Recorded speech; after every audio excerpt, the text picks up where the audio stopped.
Club iliamua kuwa na focus ya mashindano. Club iliamua kuwa na focus na ligi. Nakumbuka ligi ilikuwa very tight, mwezi wa kwanza, wa pili, wa tatu.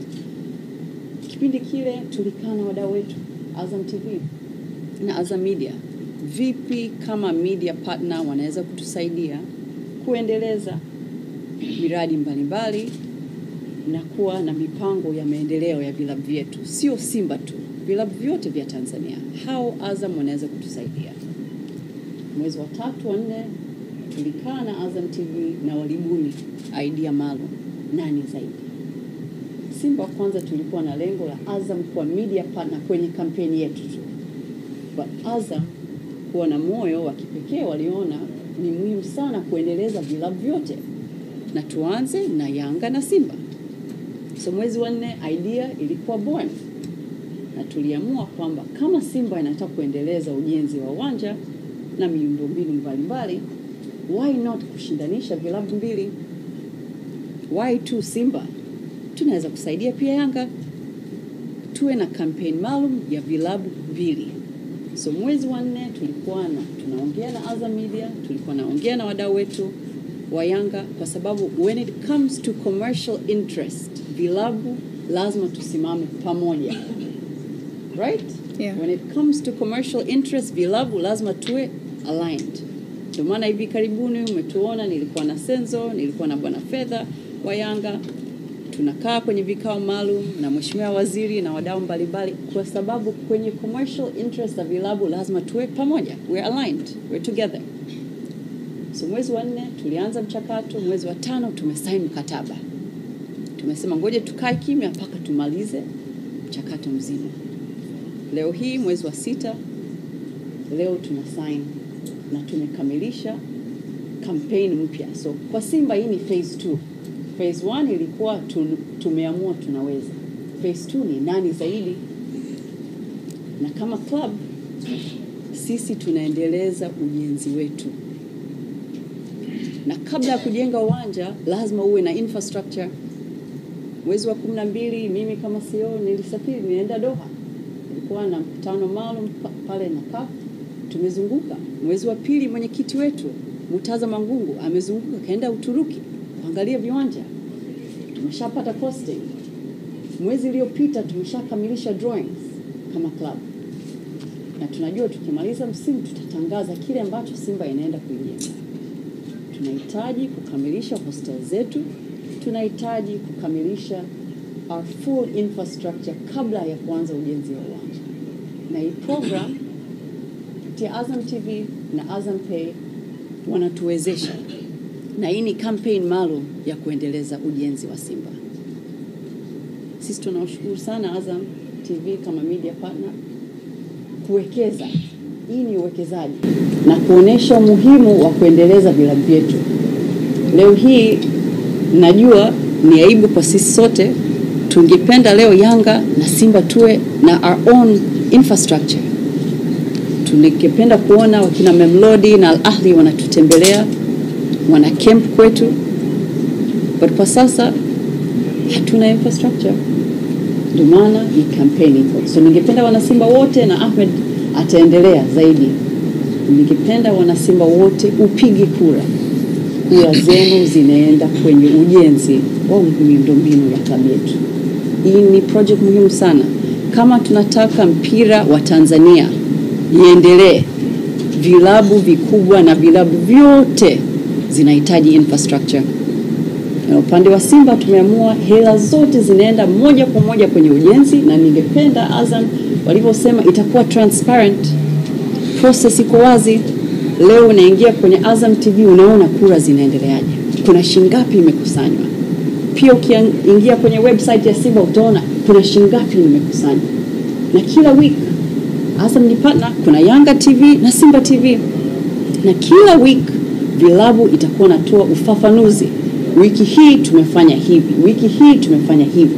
Hela zinaenda hapa. Tumefika stage hii. Na utakuwa unaona msemaji wetu anatoa ufafanuzi. Leo tumefika hapa, tuko na contractor, tunafanya hivi, tumefika shilingi kadhaa. Ndio maana ya partnership na Azam TV. So tunashukuru sana Azam TV kwa ushirikiano. na Azam Pay na initiators ya hii campaign AgriInfo.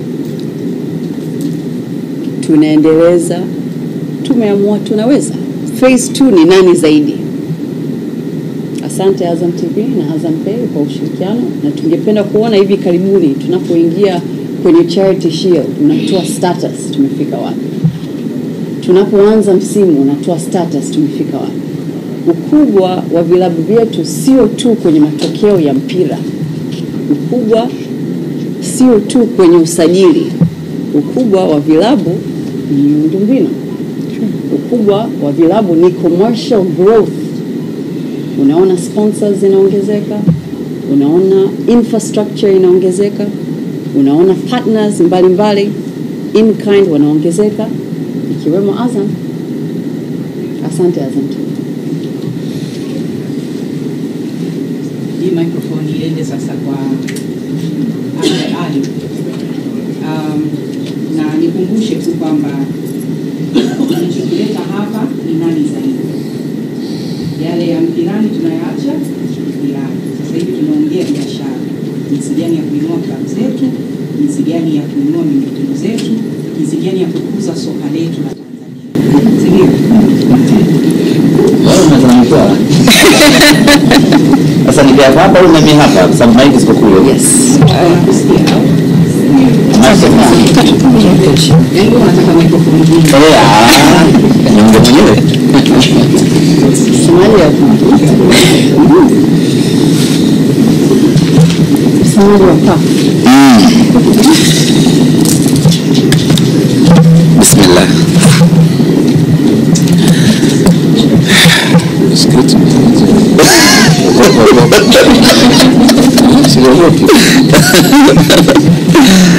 Jamani, habari za asubuhi. Nimefurahi mmekuja kwa wingi.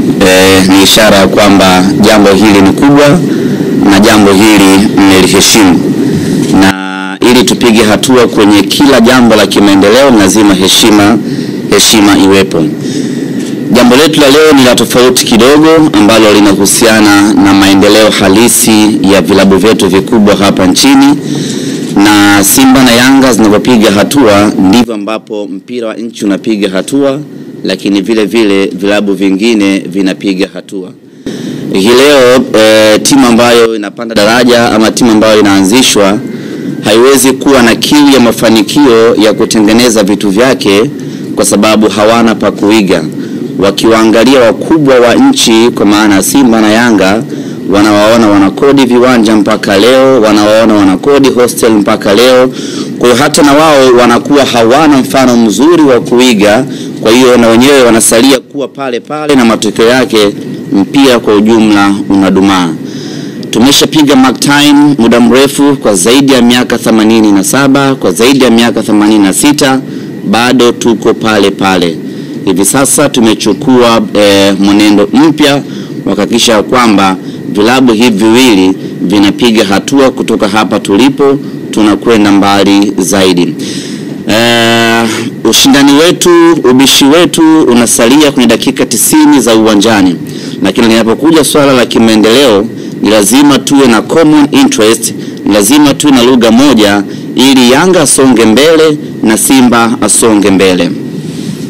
Hii ni nani zaidi? Ni mfumo wa mashabiki wa Simba na Yanga kutunishiana misuli kupitia michango ya kifedha. Tumeshapiga sana kelele zenye kuumiza masikio. Hivi sasa tunahama kwenye kelele hizo za kuumizana masikio zenye kukausha koo, tunakwenda kupiga kelele za kifedha. Kitaalamu unaweza kusema ni monetary noise, yani ni kelele ambayo inahusisha fedha, na fedha hizi moja kwa moja zinakwenda kwenye maendeleo ya kila klabu ambapo itaamua kuwekeza. Sisi kama Simba tayari wamezungumza hapa CEO, fedha hizi moja kwa moja tunazipeleka kwenye utengenezaji wa miundombinu ambayo iko pale Bunju. Awali tuliwaambia kwamba tunahitaji kujenga uwanja, lakini kujenga uwanja inakuwa ni phase ya 3. Phase ambayo tuko nayo hivi sasa ni kuendeleza pale Bunju tuwe na hostel zetu wenyewe, tuwe na gym zetu wenyewe, tuwe na ofisi zetu ambazo makocha wetu watafanya shughuli zao pale pale. Lakini kama haitoshi, tunaongeza training facility nyingine pale katika uwanja wa Bunju. Sasa ukitazama tu kwa mwaka mmoja Simba tunalipa hostel zaidi ya milioni 200. Maana yake ni kwamba kama tunakwenda kujenga hostel zetu wenyewe, tafsiri yake ni kwamba tunakwenda kuokoa kiasi kikubwa cha fedha ambazo tunalipa kodi. Lakini hivi haiwezekani tukafanikisha huko pasina mashabiki wa Simba kujitokeza na kuunga mkono kampeni hii ambayo imeanzishwa na wenzetu wa Azam TV. Sisi kama klabu, kama taasisi, tumeshafanya mbinu nyingi za kukusanya fedha kwa ajili ya maendeleo ya klabu yetu. Tuna kadi za wanachama, lakini out of washabiki milioni 20 wa Simba, wanachama ni 10,000 tu, na wenyewe hao kulipa kadi ya wanachama ni changamoto. Ni mpaka mkutano mkuu ufike ama mpaka uchaguzi mkuu ufike. Sasa 1,000 tu kuipata kwa mtu inakuwa ni Lakini vile vile tukaona pengine hii fursa ya wanachama inawanyima watu fursa, tukaanzisha kadi za mashabiki kwa kushirikiana na wabia wetu Equity Bank. Lakini vile vile mwitikio umekuwa changamoto, ni mashabiki wachache ambao wamejitokeza kuchukua kadi za mashabiki. Tukaja na tumeamua tumeweza, alhamdulillah, tumekusanya kiasi cha fedha shilingi milioni 60, lakini bado kwa miradi ambayo tunakusudia kuifanya milioni 60 haitoshi kutimiza malengo. Sasa hivi tumekwenda kuboresha zaidi. Tunashirikiana na wenzetu Azam TV ambao ni partners wetu. Wao sasa wanakwenda kusimamia mchakato huu. Sisi kama club mambo ni mengi. Unakuta mnaanzisha kampeni ya tumeamua tunaweza, lakini badala yake hapo kuna mechi za ligi, kuna michuano ya CAF, kuna Azam Sports. Kwa hiyo focus inahamia huko, mnasahau kile ambacho mmekianzisha.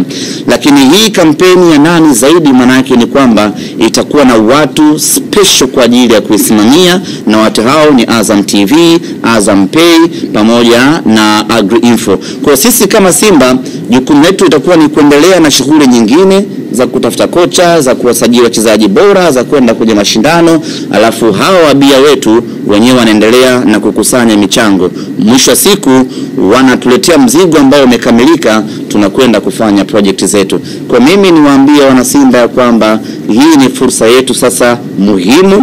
Siwezi kusema ni fursa ya mwisho, lakini ni fursa muhimu kwa ajili ya kwenda kutimiza malengo ambayo tumeyakusudia. Haipendezi, haina maana, haitii faraja hata kidogo. Mpaka wa leo Simba tunakodi kila kitu. Umefika muda Simba wa kumiliki vitu vyetu. Na vitu tunamiliki vipi? Ni kwa ninyi wana Simba kutokeza kwa wingi, kuchangia kupitia kampeni hii, na hatimaye tufanikishe malengo yetu. Na sisi inakuwa sio wa kwanza kwa maana ya mashabiki kuchanga fedha kwa ajili ya ujenzi wa miundombinu ya klabu yao. Tarehe 29 mwezi wa 4, mashabiki wa Manchester kupitia Manchester United Fans Forum walifanya kikao pamoja na viongozi. Moja ya jambo ambalo wamelipendekeza ni kukarabati uwanja wa Old Trafford. Hao ni mashabiki. Sasa shabiki wa Simba, unaona tabu gani kuchangia ujenzi wa Bunju Complex? Unaona shida gani kuchangia ujenzi wa hostel? Kama Manchester ambao tunafahamu familia tajiri ya Glazer ndio wanamiliki klabu, lakini wanachangisha fedha, wanaandaa mpango kwa ajili ya kukarabati Old Trafford. Sisi ni kina nani tusichangishane? Kwa hiyo huu ni wakati wetu wana Simba, na sisi niseme tu kwamba hatutarudi nyuma. Hizi fedha nihakikishia kwamba hatuchangishi kwa ajili ya kula, hatuchangishi kwa ajili ya kulipana mishahara. Hizi fedha ni kwa ajili ya kutengeneza miundombinu, vitu ambavyo vinashikika, vitu ambavyo vinaonekana, ni tangible, kitu ambacho tunakwenda kukifanya. Na kama ambavyo wamesema watangulizi wangu ni kwamba hii itakuwa very transparent. Kwa hiyo kila kiasi ambacho kitapatikana, tunawaambia Azam TV tupeni hiyo hela, tunakwenda tunanunua tofali, na siku ya kununua tofali tunakwenda kuziweka pale Bunju, itakuwa live na wanasimba wote mtakaribishwa, mtashuhudia. Kwa hiyo kila mchakato ambao tutafanya kwa ajili ya kudevelop pale Bunju, kila mwanasimba atahusishwa, na kila mwanasimba ataona, na kila mwanasimba atashuhudia fedha yake ambayo ametoa imefanya kitu gani pale Bunju. Tunaamini kabisa hadi kuanza kwa mwaka unaokuja tutakuwa tumeshafanya kitu pale Bunju kimeonekana, lakini hakitaonekana bila wanasimba kufanya kile ambacho tunatakiwa kufanya. Kwa maana ya klabu tutaendelea kupush, kuwahamasisha ili tuweze kuchangia. Lakini kama haitoshi, haya ni mashindano, tunashindana sisi na kina Yanga, nani mwenye msuli mpana wa fedha, nani mwenye msuli mkubwa kuchangisha fedha. Yale mambo ya I love you Yanga anafanya mzangu kigelegele pale hayana nafasi tena. Unakwenda kusema I love you Yanga kwa kutoa fedha ambayo inakwenda kuisaidia klabu yako. Kwa mimi niwaambie ndugu zangu wana Simba Sports Club, huu ni wakati wa mabadiliko, ni wakati wa maendeleo. Tunakwenda kuitengeneza Simba, tunakwenda kuifanya pale Mo Arena pale Bunju kwa sehemu ya kisasa, sehemu ya kuvutia. Lakini mwisho kabisa niwaombe ndugu zangu waandishi wa habari, kampeni hii haitawezekana pasina ninyi kutuunga mkono. Yes, tuna official media partner Azam TV, lakini ukweli ni kwamba hawawezi peke yao. Lazima sisi waandishi wa habari tushikane mkono ili tuendelee kuvisaidia hivi vilabu. Criticism ni nyingi sana kutoka kwenu, mmekuwa mkisema miaka yote hawana maendeleo, hawana mifumo rasmi, viongozi bla nyingi. Sasa umefika muda, tumepata njia sahihi, tumepata mfumo mzuri wa kuviendeleza hivi vilabu. Basi tokeni kwenye upande ule wa kulaumu, tuungane kwenye upande huo kutusapoti, na hatimaye tufikie malengo ambayo tumekusudia. Baada ya kusema hayo, kwa kitu nimesahau? Perfect. Nimaliza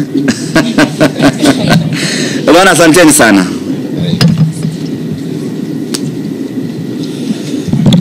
Mwandishi wa habari anajulikana tu, hamalizi kuongea.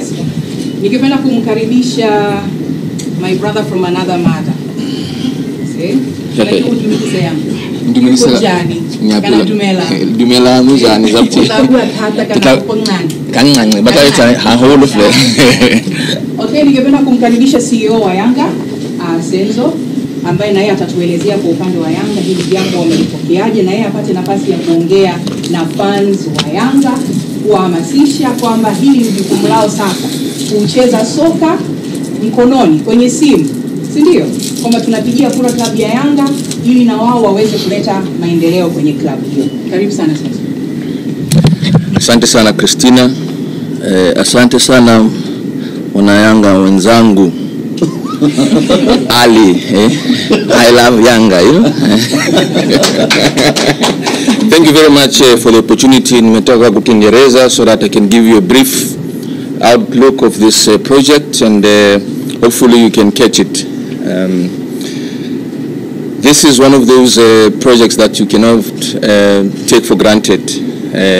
Sababu, it's the first time it's happening in Tanzania, by the way, where you have your rivalry clubs come under one roof to come and look at ways of how do we ensure that this rival and these fans that you are having are able to assist us in monetary terms. It doesn't help you to go and sit in a different bar and pick a kelele, but there's nothing that is coming through to your club. So first of all, let me take opportunity to thank Azam TV, Azam Pay, and our initiator of the program, Agrinfo. You've been very hard on us. You know, the lady came to my office 3-4 times. She didn't find me, but she kept on insisting that we finalize this program. Let me go back and talk to the specifics of this project. Young African Sports Club started their own transformation agenda some time ago. It is only in the last 2 or 3 years ago that it really took some traction.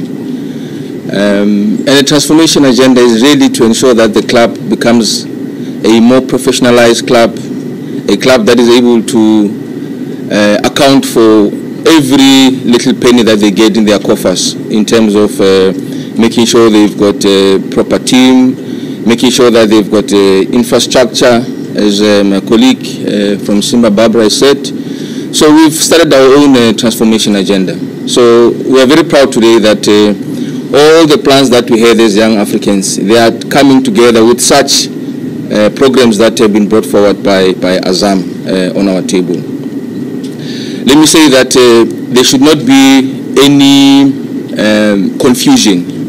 This program has to do with the competition between Yanga and Simba fans, where they go and vote, especially when our matches are there, especially when there's programs happening between the two clubs.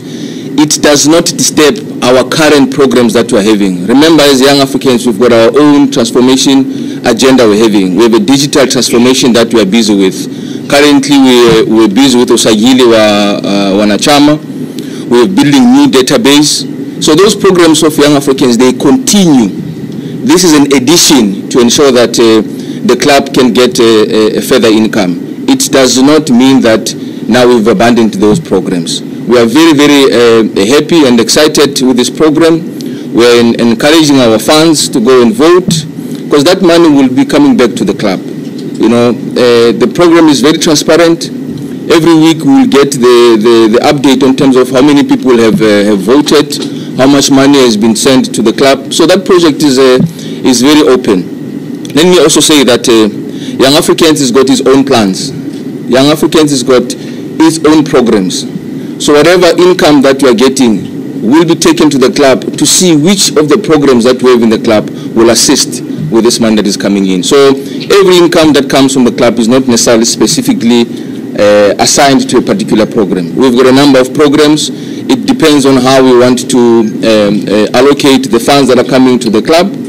And really this initiative will assist us greatly to ensure that we have an improved club going forward.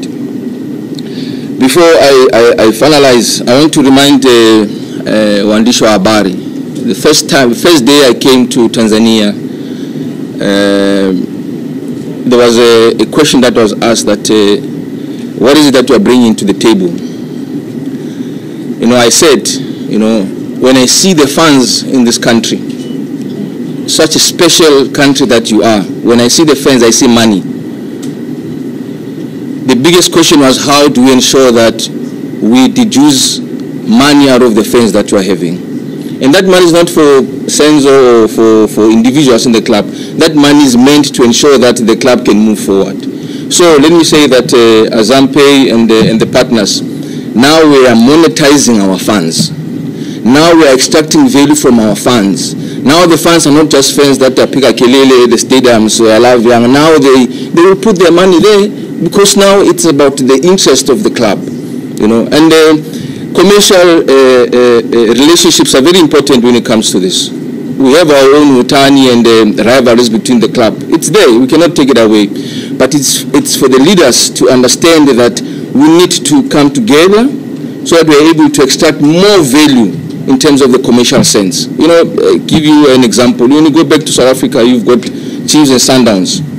They've got so many partnerships together, rather Chiefs and Orlando Pirates. They've got so much partnerships together that they go to a sponsor or they go to anyone who's got an opportunity. Now they've got stadiums, for instance, where they play their matches. Stadiums are branded, everything's branded in their colors, not the training facility, stadiums where they play.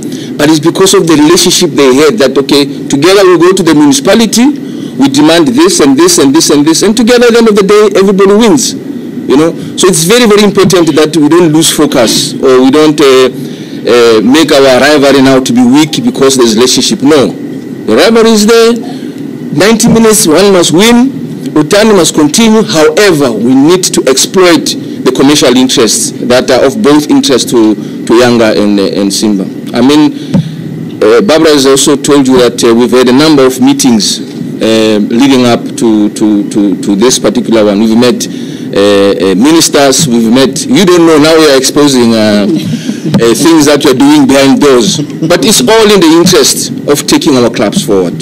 So as young Africans, we are very excited. As young Africans, we are happy that this idea has come to fruition. And now tutasubiri mapato, tuone tumepata shingapi, na nani.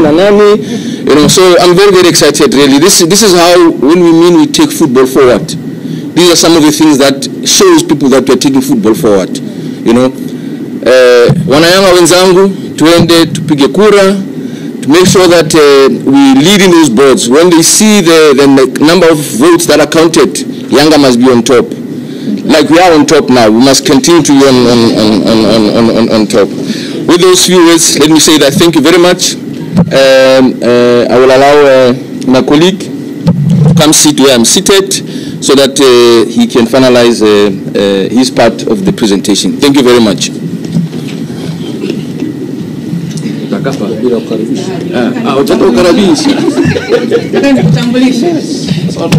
Okay. Jamani, naomba nimkaribishe le msemaji mkuu wa Tanzania, si ndio? Wayanga. Sana. Msemaji mkuu wa nchi Msigwa. Msigwa. Karibu sana, tupate mawili matatu kutoka kwako. Asante. Habari za mchana wanahabari wenzangu wa Tanzania mnaotusikiliza kupitia Azam TV. Leo ni siku kubwa. Azam TV wameamua kuzungumza. Yanga na Simba tumeamua kuzungumza. Na nchi itasikia leo kuna jambo maalum na mahsusi limezungumzwa kwa interest kubwa ya club zetu, lakini na kwa interest kubwa ya mpira wa Tanzania. Hiki ni kipindi muhimu sana kwa maslahi na maendeleo ya club zetu zote mbili. Mimi binafsi siku zote nilikuwa na kamsemo kangu nasema, kwa ukubwa wa club zetu na tulipo, tumefeli kwa namba ile ile ya miaka tulioanzisha, zaidi ya miaka 80. Yanga na Simba ni zaidi ya club za mpira.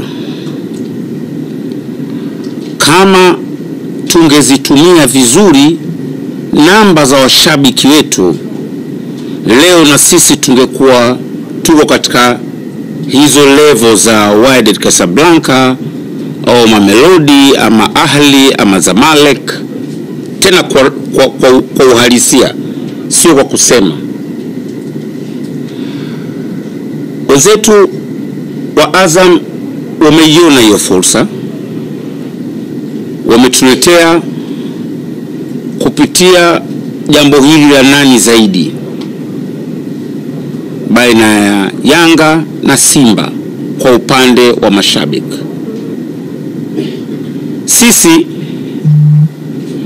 Yanga kiuhalisia tumelipokea kwa mikono miwili na tutalifanya kwa nguvu zote, kwa sababu Yanga hatuna jambo dogo.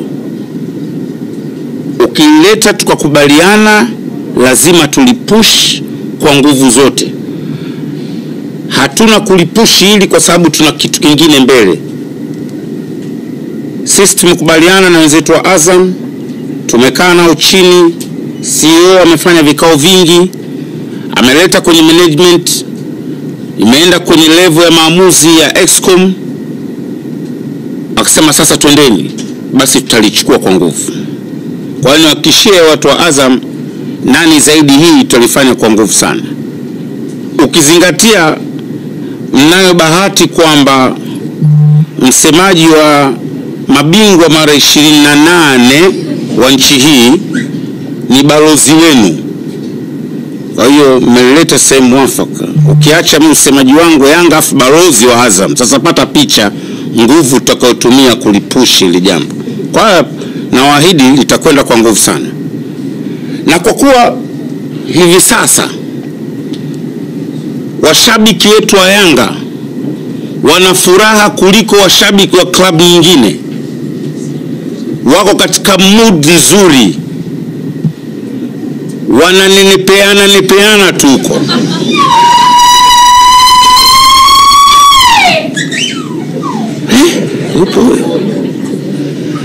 Ningewaomba hakikisheni mnashinda kama mnavyokwenda kushinda ubingwa wa ligi kuu na ubingwa wa Azam Federation.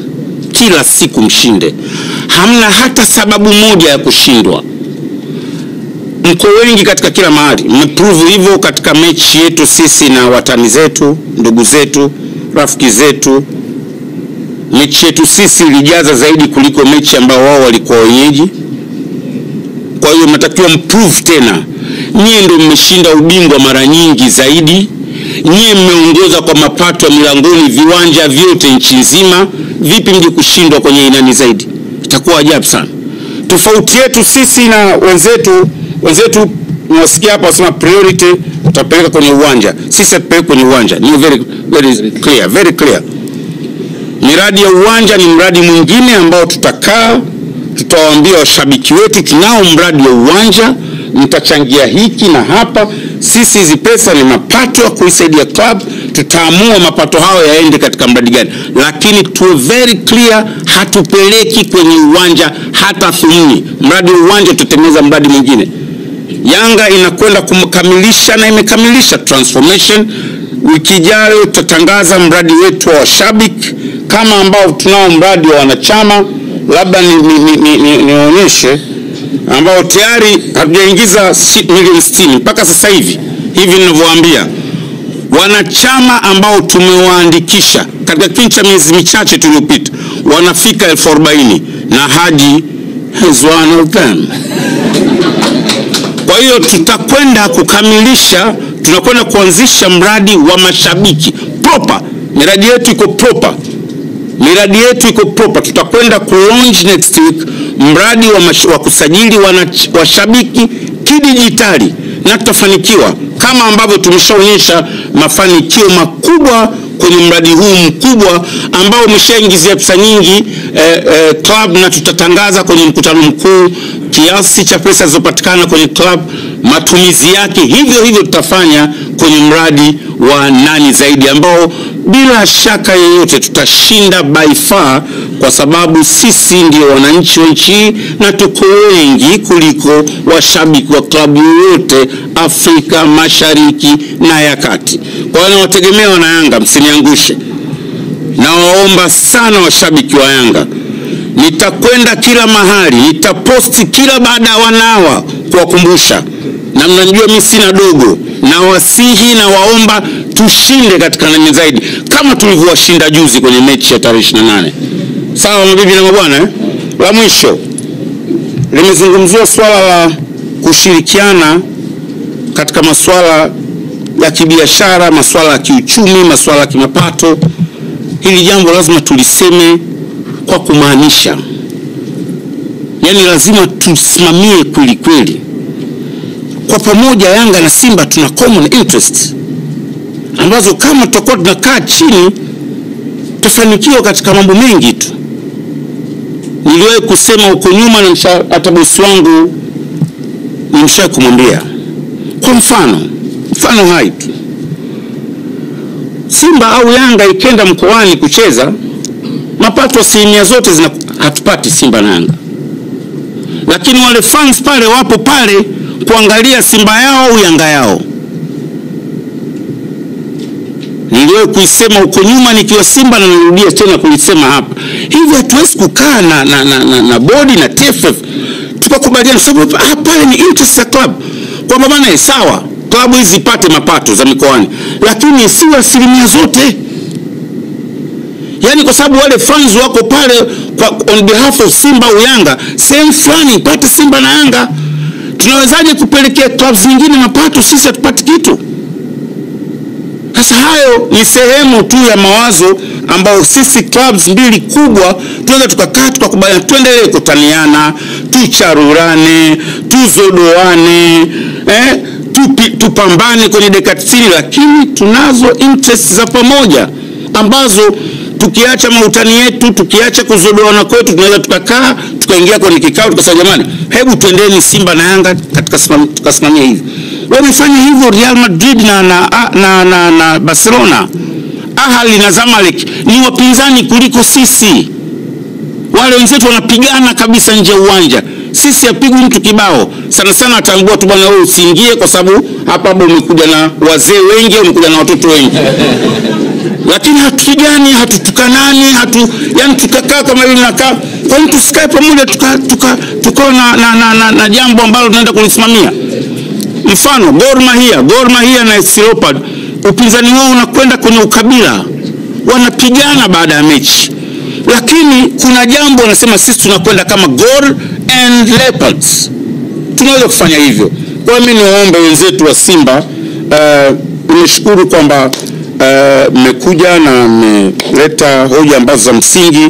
Tutakwenda sisi na nyinyi pamoja kushirikiana na kusaidiana, ingawa hili jambo halikuja kwa ajili ya kuisaidia Yanga. Yanga tayari ni kitu ambacho tayari kinajitegemea. Kwa hiyo niwashukuru sana ndugu zangu, asanteni sana. Mungu wabariki Azam TV, Mungu saidie Simba, Mungu ibariki Young Africans, Mungu ibariki Tanzania. Asanteni sana.